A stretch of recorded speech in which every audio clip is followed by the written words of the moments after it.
माननीय लालू प्रसाद जी हमारे रेल मंत्री हुआ करते थे। उनका कार्यकाल स्वर्णिम कार्यकाल रहा। लालू प्रसाद यादव जी ने अपने कार्यकाल में रेलवे को लाभ में लाने का कार्य किया। उन्होंने गरीब रथ एक्सप्रेस की शुरुआत की, जो ऐतिहासिक कदम था। गरीब रथ रेलवे अब गरीबों के लिए सुलभ नहीं रहा। माननीय सभापति महोदय, रेलवे संशोधन विधेयक 2024 रेलवे अधिनियम 1989 में महत्वपूर्ण बदलाव प्रस्तुत करने के लिए खड़ा हुआ हूँ। विशेष रूप से रेलवे बोर्ड को एक वैधानिक इकाई के रूप में स्थापित करने के माध्यम से यह विधेयक भले ही भारतीय रेलवे के संचालन और नीति निर्माण को सरल बनाने का दावा करता हो, लेकिन यह दावा सिर्फ सतही है। इसमें कई गंभीर खामियां हैं जो रेलवे के लोकतांत्रिक, प्रशासनिक और आर्थिक ढांचे पर नकारात्मक प्रभाव डाल सकती है। विधेयक में केंद्रीकरण, प्रशासनिक अक्षमता और जवाबदेही जैसी कमी जैसी चिंताएं स्पष्ट रूप से दिखाई देती हैं। इस विधेयक में सबसे बड़ी कमी यह है कि रेलवे की असली प्राथमिकताओं पर ध्यान देने में पूरी तरह से विफल है।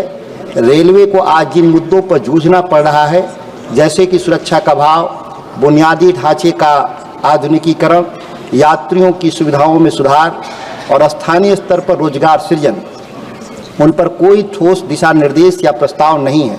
भारतीय रेलवे जो देश की रीढ़ मानी जाती है, उनके संचालन में सुधार की बजाय यह विधेयक केवल एक सत्ता केंद्रित ढांचे को बढ़ावा देता है, जिससे जमीनी स्तर पर प्रभावी सुधार की उम्मीद कम ही की जा सकती है। विधेयक की धारा 2(a)(2) यह धारा केंद्रीय सरकार को रेलवे बोर्ड को अपनी कोई भी शक्ति पूरी तरह या शर्तों के साथ प्रदान करने का अधिकार देती है। यह धारा संघीय ढांचे को कमजोर करती है और निर्णय लेने की प्रक्रिया को केंद्र में केंद्रीकृत करती है। इस शक्ति का उपयोग क्षेत्रीय आवश्यकताओं को दरकिनार करने और बिहार जैसे राज्यों के रेलवे विकास की उपेक्षा करने में किया जा सकता है, जो ऐतिहासिक रूप से पिछड़े हुए लोग हैं। धारा 2(a)(3) रेलवे बोर्ड के सदस्यों की नियुक्ति के लिए योग्यता और शर्तें केंद्रीय सरकार द्वारा बनाए गए नियमों के माध्यम से निर्धारित की जाएगी। महत्वपूर्ण मामलों को भविष्य के नियमों पर छोड़ देना मनमानी नियुक्तियों और राजनीतिकरण का रास्ता खोलता है। यह रेलवे जैसे महत्वपूर्ण क्षेत्र में पारदर्शिता और व्यावसायिकता को कमजोर करता है। धारा 2(b) बोर्ड से जारी होने वाले आदेश और निर्देश सचिव या बोर्ड द्वारा अधिकृत किसी अन्य व्यक्ति द्वारा जारी किए जा सकते हैं। यह प्रावधान जवाबदेही को कमजोर करता है। गैर निर्वाचित अधिकारियों के माध्यम से निर्णय लेना लोकतंत्र में आवश्यक संतुलन और निगरानी को बाईपास करता है।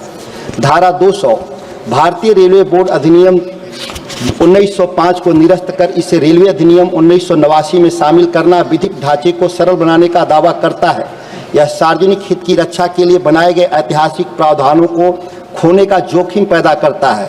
स्थानांतरण के लिए सुरक्षा उपायों की कमी से विशेष रूप से लंबित विवादों और पुराने समझौतों के संदर्भों में कानूनी अस्पष्टता उत्पन्न हो सकती है। इसमें जो सुधार की आवश्यकता है वो भारतीय रेलवे की दशा और दिशा सुधारने के लिए प्राथमिकता सुरक्षा, बुनियादी ढांचे के आधुनिकीकरण, यात्रियों की सुविधा, रोजगार सृजन और पारदर्शिता पर होनी चाहिए थी। लेकिन रेलवे संशोधन विधेयक 2024 इन मुद्दों को पूरी तरह अनदेखी करता है। हाल के वर्षों में कई बड़े रेल हादसों में सैकड़ों लोगों की जान चली गई, जिससे रेलवे की सुरक्षा प्रणाली की कमजोरियां उजागर हुई। बावजूद इसके विधेयक में सुरक्षा को लेकर कोई चर्चा नहीं है।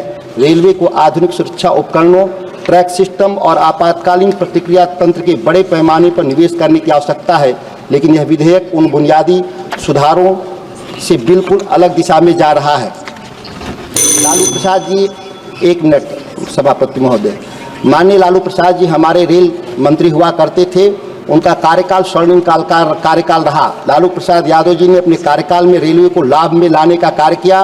उन्होंने गरीब रथ एक्सप्रेस की शुरुआत की, जो ऐतिहासिक कदम था। गरीब रथ ने अपनी पहली बार एयर कंडीशन यात्रा को आम जनता के लिए किफ़ायती बनाया। यह ट्रेन उन लोगों के लिए भी थी जो सामान्यतः वातानुकूलित कोच का किराया नहीं दे सकते थे। उन्होंने दिखाया कि रेलवे केवल परिवहन माध्यम नहीं बल्कि सामाजिक समानता और कल्याण का प्रतीक भी हो सकता है। इसके विपरीत आज की सरकार विशेष ट्रेनों का उपयोग बढ़ा चढ़ाकर किराया वसूलने के लिए कर रही है। विशेष ट्रेनों में किराया सामान्य ट्रेनों से कहीं अधिक होते हैं, जिससे आम भारतीयों के लिए रेल यात्रा का सपना भी दूर हो गया। रेलवे अब गरीबों के लिए सुलभ नहीं रहा। मैं अंतिम में अपनी बात को रखना चाहता हूँ। मैं बक्सर जिले के रेल यात्री सुविधा को लेकर के इसलिए चर्चा है कि हमारा बक्सर जिला में राजधानी जैसी ट्रेनों का ठहराव नहीं होने से जो जनप्रतिनिधि हैं या जो दिल्ली आना चाहते हैं उनको काफ़ी परेशानी होता है। बक्सर के पांडेपट्टी, चौसा, डुमरांव, रघुनाथपुर और टूरीगंज में ओवरब्रिज के निर्माण की प्राथमिकता आज तक पूरा नहीं होना हैरान करने वाली बात है। और चौसा और रेलवे ओवरब्रिज का निर्माण 2015 से शुरू हुआ जो 2024 तक नहीं होना अपने आप में चिंताजनक विषय है। इसके अलावा आरा से मुंडेश्वरी धाम तक आधा मिनट देहरी मुंडेश्वरी धाम तक रेलवे लाइन के विस्तार पर ध्यान दिया जाए। यह परियोजना केवल यात्री सुविधा बढ़ाएगी बल्कि क्षेत्र के आर्थिक विकास में महत्वपूर्ण योगदान देगी। रेलवे संशोधन विधेयक 2024 सिर्फ एक कानूनी दस्तावेज नहीं बल्कि भारतीय रेलवे के भविष्य का खाका है। दुर्भाग्यवश यह खाका जन कल्याण के बजाय केंद्रीकरण और मुनाफे को प्राथमिकता देता है। सुरक्षा, बुनियादी ढांचे, किफायत और रोजगार जैसे दबाव वाले मुद्दे की उपेक्षा करके सरकार लाखों भारतीयों के विश्वास को धोखा दे रही है जो रेलवे पर निर्भर हैं। पर समय है कि हम एक ऐसे रेलवे सिस्टम की मांग करें जो लोगों के मुनाफे से अधिक महत्व देता हो, एक ऐसा सिस्टम जो कुशल और सुरक्षित और सभी के लिए सुलभ हो। धन्यवाद। Thank you miss Mitali Bag. Panorama group, जो सोचता है वो करता है। ये लो मुंह मीठा करो, आज मैंने अपना जॉब छोड़ दिया, अब हम पूर्णिया वापस जाएंगे। जॉब छोड़ दिया है? मतलब ये घर कैसे चलेगा? हम करेंगे क्या? और माँ बाबूजी क्या बोलेंगे? इसलिए मैं एक और मिठाई का डब्बा लाया। अपने बिजनेस के लिए लोन अप्रूव हो गया। अरे लोन अप्रूव हो गया वो तो ठीक है, लेकिन पूर्णिया में हम रहेंगे कहाँ? अपना घर भी तो नहीं है वहाँ। इसलिए तो एक और मिठाई का डब्बा अलग से लाया हूँ।